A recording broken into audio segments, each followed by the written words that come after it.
ठंडी में रहने हारल रोमी तो सकरा जाई में गरम गे छौड़ी तो सकरा जाई में गरम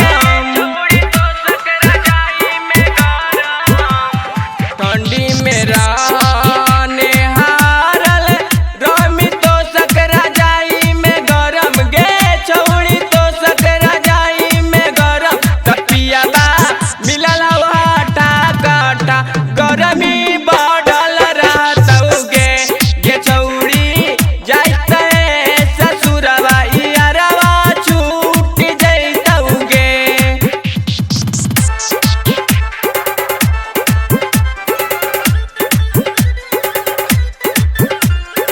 म्यूजिक डायरेक्टर धर्मेंद्र राज।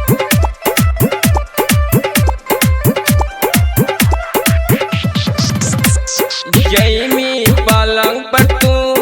लेटी तोरा खटाई हो तो बेसी गे छौड़ी खटाई हो तो बेसी मुके सबो संगे